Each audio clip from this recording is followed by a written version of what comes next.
Halo Sobat YouTubers, ketemu lagi dengan saya, Seto Wardono di channel Awam Jadi Paham bersama Wise ya.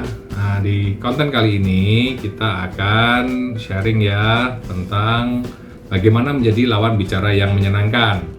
Nah, kenapa harus menyenangkan? Tentu saja ya, namanya jadi orang yang nyenengin tuh banyaklah benefitnya ya.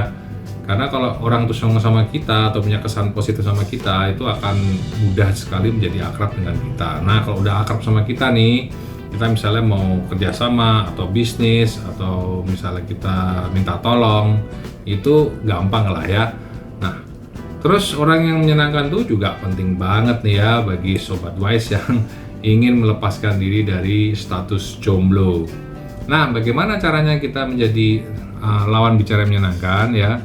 Langkah pertama adalah bahwa kita harus memahami secara alamiah, secara natural, secara kodrat ya, bahwa orang itu terutama tertarik pada diri mereka sendiri ya, bukan pada Anda.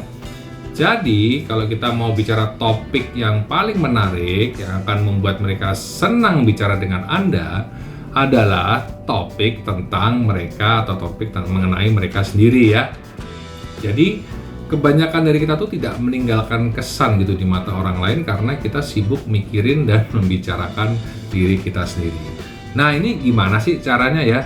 Nah, yang pertama adalah gantilah kata saya, aku, milikku ya dengan kata Anda ya.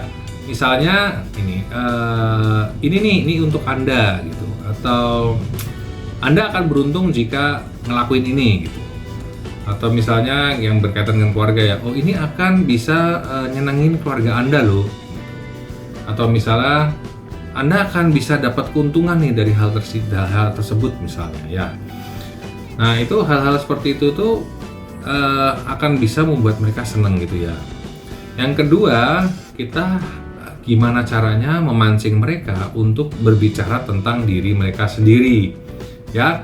Berbicara tentang diri mereka sendiri. Ini bisa dilakuin dengan cara kita ngasih pertanyaan-pertanyaan terbuka tentang misalnya perasaan mereka, atau tentang keluarga mereka, atau misalnya tentang teman-teman mereka gitu.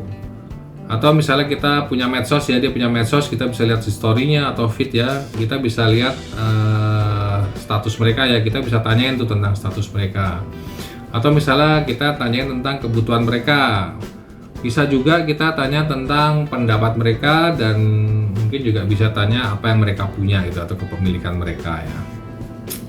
Nah, ini contoh pertanyaan tentang keluarga nih misalnya nih. Wah Pak, gimana nih perkembangan anak Bapak yang tahun lalu diterima di akademi polisi misalnya. Atau misalnya nih, wah Pak, ini foto keluarga Bapak ya. Wah, sekarang anak-anak udah kelas berapa nih Pak? Nah, pertanyaan-pertanyaan seperti ini akan membuat mereka merasa bahwa mereka itu dipentingin gitu ya, karena pertanyaan tentang mereka gitu. Kemudian kita bisa juga bertanya mengenai pekerjaan ini ya. Misalnya kita bisa nanya, wah Anda kelihatannya udah pengalaman banget nih. Sudah berapa lama Pak Anda bekerja di perusahaan ini? Atau misalnya tentang hobi gitu ya. Kita bisa tanya misalnya, kalau misalnya kita pas lihat dia hobinya golf gitu ya, kita bisa tanya misalnya, wah ini Pak, wah ini lihat koleksi stick golf ya Bapak nih, saya yakin Bapak seneng banget main golf ya. Wah Bapak, kira-kira yang mana nih Pak stick yang jadi favoritnya Bapak gitu. Nah, tentu saja kita kalau mau nanya gitu sedikit banyak, kita harus hati-hati karena kita harus menguasai sedikit lah tentang topik yang akan kita tanyakan ya. Jangan sampai kita nanyain sesuatu kita nggak ngerti sama sekali ya. Nah, yang nomor 3 adalah membuat lawan bicara kita tuh merasa penting. Caranya gimana? Ya, pada waktu berbicara kita harus mendengarkan mereka dengan benar. Nah, cara mendengarkan dengan benar tuh gimana sih caranya? Yang pertama adalah kita harus melakukan kontak mata ya, menatap mereka ya. Tapi jangan dipantalengin ya, lain beda dipantalengin itu dipelototin gitu, beda gitu ya. Kemudian yang kedua, kita mencondongkan badan ke lawan bicara kita. Jadi kita maju begini nih misalnya ya. Kemudian pada waktu bicara kita begitu juga waktu mendengarkan gitu, kita dengan penuh perhatian. Kemudian ajukanlah pertanyaan-pertanyaan yang berkaitan dengan apa yang sudah dia omongin atau sudah dia sampaikan gitu ya. Dan kita harus selalu ngikutin topik nih sama lawan bicara kita. Jangan kita memotong ataupun jangan juga kita menyela ya. Kemudian pujilah dan hargailah pendapat mereka. Ini penting banget ya, karena ya mereka sadar nggak sadar tuh kalau kita puji atau kita hargai itu mereka at least itu ada rasa senengnya lah ya.